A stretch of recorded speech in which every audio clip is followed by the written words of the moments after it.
Okay, before we get started, let's have a little deck power level check-in. This is an EDH5, so I'm assuming this is like a Commander 7. My deck uses solid form above 200 degrees Celsius, so 7? On the Scoville scale, I'd say I'm more habanero than Pepper X, so hard 7.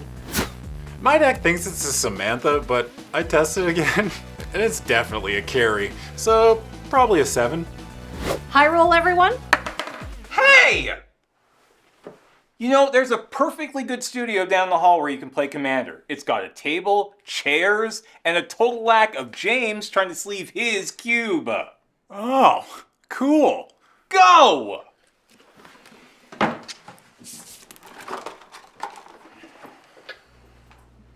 Just put everything back when you're done.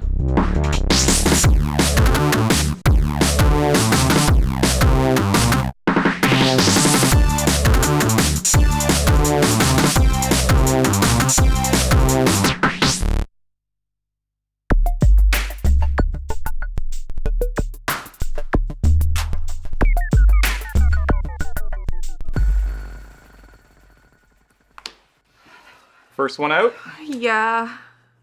Do you want to talk about it? Do you ever have those games where you're just immediately the target and for like no reason? It is among the reasons I don't play Commander, yes. Follow-up question. Do you find vampires threatening? In Commander. Of course. Of course. It depends on the deck, the Commander. My commander is a 5-mana vampire with no ETB. Kathleen had a turn 1 Soul Ring. And sure, I was first to really build to the board, but of course I am. It's a creature deck. And most of my vampires are commons. Dusk Legion Zealot. Draw a card. Sky March Bloodletter. Drain. Pawn of Ulamog. And yes, after a few turns of developing threats, I made some decent attacks. Alright, so you take 9. Wow, okay. But come on! It's Commander! You've got like 40 life. I played 1 non-vampire creature, and suddenly, there's a table-wide target on me.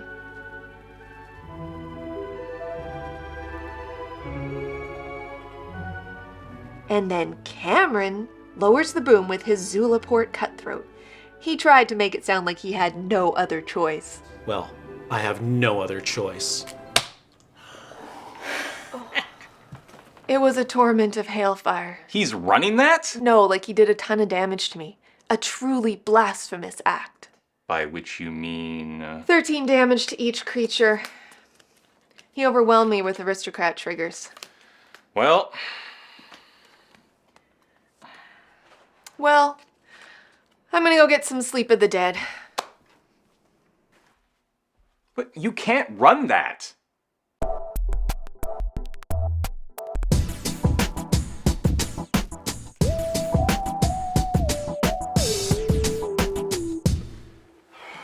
Another player falls. And yay, how they fall. Well, you took Missy out of the game at least. She had a turn 1 Sol Ring, James. I had to. Is that really a problem when she's just running vampires? Kinzu might be a vampire, but I wouldn't say vampires was Missy's strategy. I can gain a lot of life with aristocrats, but that doesn't mean much against infect. Alright, so you take 9. And the mites all have toxic, so you also take 9 poison. Wow, okay. Plus, they weren't all vampires. Skithrix the Blight Dragon. Pass. You leave me no other choice. Blasphemous act. 23 triggers. To Missy. Seems like a proportional response. And what did it get me? What, I ask you? I don't know, but it sounds like you want to tell me. The others barely lost any board presence to that wrath. But what do I get for my sacrifice? Judgment. Scorn. That's the thanks you get for serving your table. You give your all and they turn their backs on you. I was just trying to build up my life total. I wasn't even targeting anyone. Well, that's 13 life gained and 2 triggers. Targeting no one, I guess. And then Kathleen decides I'm not allowed to have a library anymore. Mill 5, Cameron. Mill 14. Mill. I lost everyone. I never even got to know their names, just library to graveyard, more cards lost to the war machine. Does Cameron need to have a lie down? See you next time, James. Have a nice nap.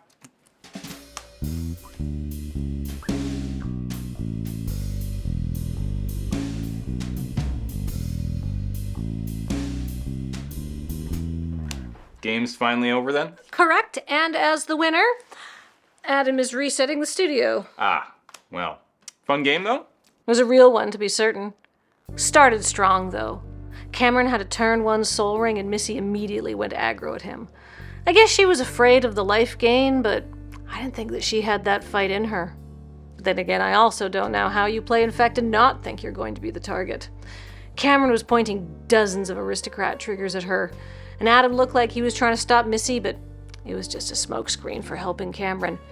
He was drawing so many extra cards, and he built back so fast. He gained endless amounts of life, and he was just crushing us.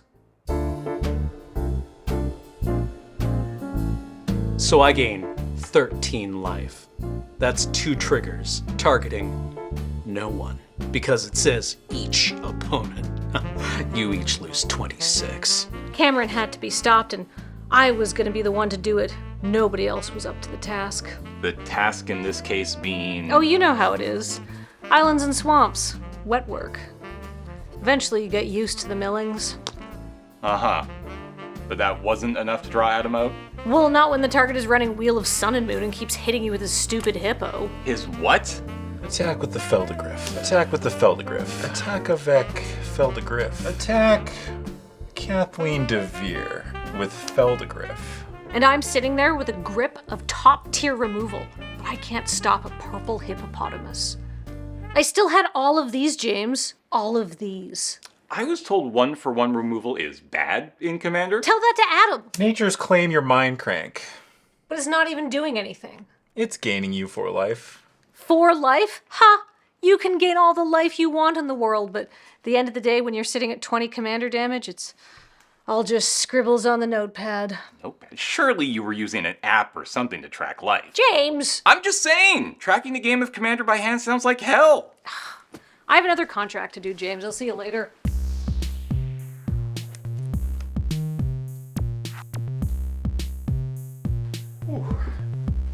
What up, James? Hey, I heard you won. I did. Whew, what a game. It started strong, too. I had to turn 1 soul ring. It sounds miserable, honestly. Not at all. It was a good, fun game of Commander. And everyone's deck got to do their thing, too. Missy almost killed Cameron with poison, which was pretty impressive. Oh! The mites all have toxic, so that's 9 poison. Wow. Okay. She even had a non-vampire in her deck as, like, a mascot, I guess? Skitherix, the Blight Dragon. Anyway, I did end up saving Cameron from the poison because I felt like Missy was getting a little aggressive. Activate Contagion Engine and proliferate. Vidalcan Orrery lets me cast leeches at instant speed, turning Cameron's poison counters into damage. Oh boy!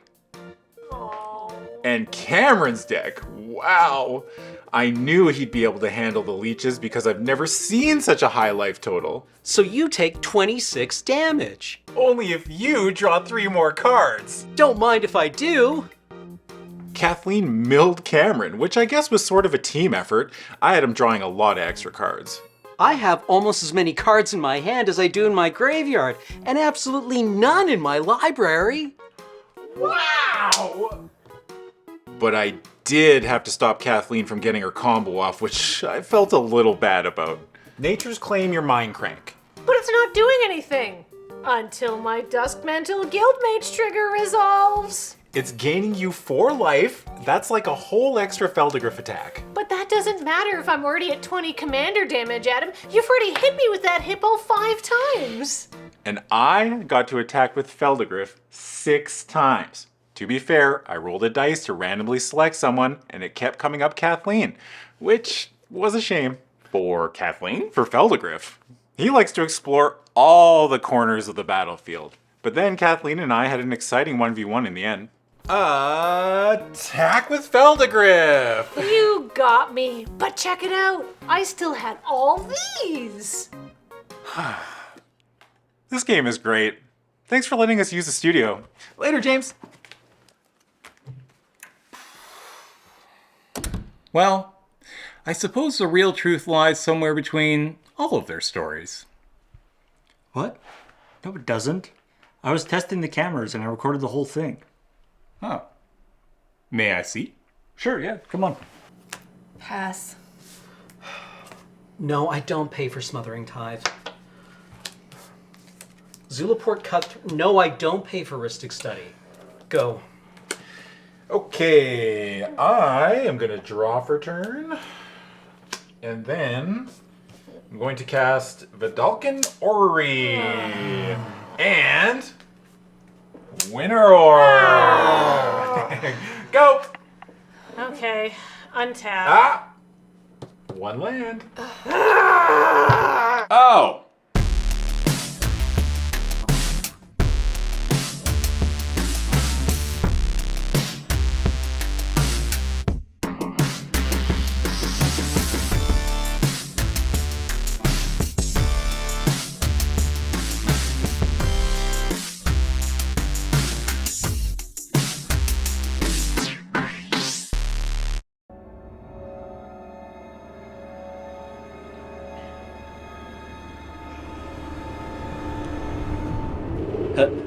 Hello? Hi! You got what I need? Yeah! 43 saddleback legacs. Oh, yeah. You'll never let me down, Saddle Buddy. Do you have what I need? Yes. $6. Are you okay? Yeah, I'm doing fine. How are you?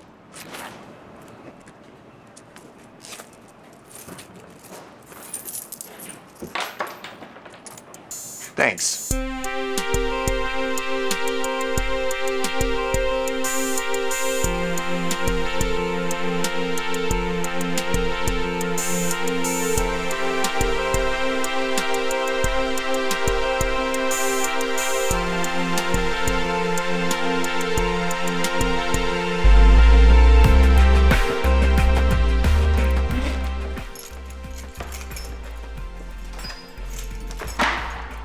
Well, it's re-sleeping, not sleeping. No, he's sleeping. Oh, sleeping from the first. Hey, what's up? Good morning. It's the second day of filming, and we're just prepping for film. Most of what we're filming today is episode 4, the Rashomon Commander episode. And we're just making sure that we have all the props, such as the cube that James is sleeving over the course of the episode. Hi, I guess I have to unsleeve a cube. What I wanted for this episode is for there to be a very obvious visual way to show that time has passed. And so I was like, what's something visual that you can be doing that takes a long time? With magic cards? Question mark? Maybe? And we realized sleeving a cube. And so over the course of the episode, James is trying to sleeve his cube. And then as people come out and talk to him, they mostly help him and just sort of idly, because when you see someone doing a bunch of sleeving and you sit down and chat with them, you're just like, oh, I'll just sleeve a few things while I'm here, and then I'm gonna, all right, I'm done now, goodbye, enjoy the rest of your sleeving. And so then we can show over the course of the episode, basically the change in stuff that is sleeved and unsleeved. But that means we need a bunch of cards and a whole bunch of matching sleeves. And then the main thing that we need for a bunch of the episode is the commander decks. And I think Serge would be the person to talk to about the commander decks, so I'll throw you back over to him.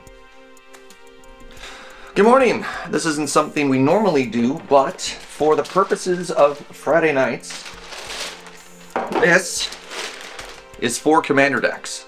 Rather than tracking down every single card we need for all the commander decks and all the props that we're going to need throughout the entire shoot, we decided to print it all. And in my head, I was like, that's so clever. This is going to be so much less work. Until I realized we have to cut out and sleeve 400 cards. 400 cards! So me, being the very optimistic person I am, thought like, oh yeah, this is no problem. When we're at Grandma Kathleen's place tomorrow, I'll just sit in the garage because I'm allergic to cats and I'll just chop out the whole deck. And here we are, the morning of the day of the shoot, and it's still not done because it turns out there's a lot of work when you're filming something of the size, and I ran out of time. And now it's the day of the shoot, and I'm a little embarrassed that it's not done yet. So we're gonna think of something. I should mention also that Serge's plan was to sit in the garage with a pair of scissors and cut them all out like a school child. And then James saw that plan and was like, no, let me buy you one of the like proper slicey things, also from school, but in a way that is better and easier. Though, I should say, I used it yesterday. Works a treat. I don't know where the handle is. Where's the box? Right there, beside you. It wasn't in there. I just love that you have a screwdriver on you. Alex is killing it as a grip. I was just like, we need somebody to show up and just help move stuff. And Alex has been like, I'm going to take all of your expectations and exceed them. Taping down stuff, extra tools, just best problem solver. I am beyond impressed. Thank you. In a past life, I used to do show tech for a living. And by past life, I mean many times in my past. And it's just like, it's old hat and new hat. Pardon me. Ignoring you, looking at his phone. Sorry. I'm chatting with your friend Christina about the content. Oh, great. So we sent back and forth like 6 emails this morning, so no. that's fine. Do the days work out? Because she was like, oh my god, we promised it to another production. She's like, it's been sitting in our basement for 6 years. Yeah, she's like, it's normally not this busy until October. Everything is perfect. Okay. Thank you. We are running a sophisticated operation here in Studio C. We were not able to get the cards either because of not availability or not wanting to. They're props. They're props. We didn't need to spend thousands of dollars to see some cards that we might never see. I'm putting cards into sleeves and we'll slide these little like paper cutter jobbies in on top of them and you'll be able to tell, but not from a distance and quickly on camera. Real Magic cards don't show on film. You have to use Yu-Gi-Oh! That's true, actually. Now that Did you put as much thought into which t-shirt you're wearing? No, I didn't think so. Wow! It's cold as ice. Well, I don't know. That t-shirt works with X-Men 97 coming dude. out. That's a very topical reference. That's true, actually. You're right, there's no thought put in. It's okay. We're going to be on James for a long time. Okay. Because like most of the videos, conversations with James and someone else out here, and we're just doing all of James' shots right there. So. Okay. Okay, it's very light. You have enough room? Yeah, that's enough. Oh, I thought that was your D for a second. It was. Oh no! But I think I can do that. Does that get me Yeah. out of frame? Yeah. Is my butt? Okay. Nope, it was not. Nope, that was two views. There's a beep beep beep outside. Beepity beep beep. Beep, beep. Thank you, James. And then James, this is where you pat. Right. Well,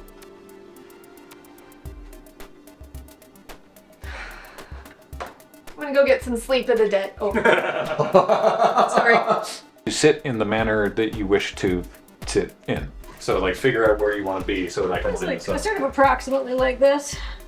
How do I look? You look great. Do I look like I'm in a Duran Duran music video? Yes. Cool. And you had said that you wanted to be actively unsleeping James's cards idly while you're doing it. Oh yeah.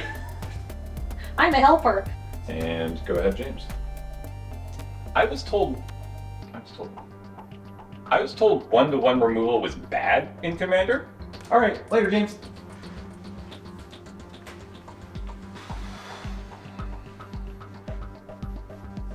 Great. Cutting. I'm feeling very good about today. We do need to do the pre-title still, which is also in the friend zone, but Okay. that shouldn't take too long. Hell yeah, let's go. 6, 7, 8, 9, 10. Sky March Bloodletter Drain. That is the mode with which I wish to interact with a magic card the least.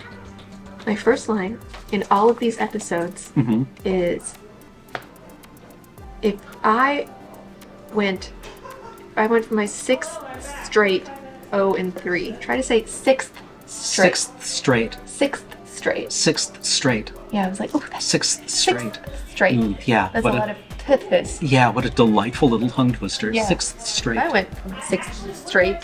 Like, 2, 1. And sure, after a few turns of developing threats, I made some decent attacks. all right, and you take 9. Whoa. Ew. Whoa. Whoa! Okay, there we go. Bottom. Line. Alright. Rude. Oh, that is good. That's a good effect. Yeah, it just does that. And so you basically just go in a room and then it, like, everything looks dusty. Better than getting an old smoke machine, eh? Exactly. Yeah. It's better than a smoke machine. It's instant haze. I ordered it for not for this specifically. I actually ordered it to shoot in Skyhaven. But before we're like, hey, can we fire this? Can we spray this aerosolized mineral oil in your store? I figured I should try it. It's used for film sets. That's literally the point of it. It is atmosphere aerosol to add haze to a scene. Okay. Avoid taking internally. So nobody No one lets me have any fun. nobody huff the atmosphere. Oh. Can't tell me what to do. Man, 2050 is hitting early. I can't tell him what to do, Bill Nye. God forbid women do anything. Try a little bit of this up here. See how this looks. Oh, because I'm smoky film noir. Yeah. Sucked it right up into your... It's a little bit there, but Draw me yeah. on haze? I mean, that's honestly pretty good. I mean, sure, honestly. You see? Yep. Yeah, we could say just before we call action, we'll be like haze and then go. You want to do that? Sure. I mean, it's still, it's honestly on camera. It is hanging around. How's the haze looking? I tell you, Mysterious and ominous. if Missy wants to give another zoom, go All for it. right, give us some haze. We'll Oh, wait, further wait. Back, like That's towards- okay. It won't unless you No. spray it at the lens. It won't do it. Okay. Yeah, like over here, like above Yeah. above. Great. All right. Now we can have a little bit just behind the atom. My favorite part of the whole day. Feel mist coming in from my peripheral vision. Okay, ready? Yep.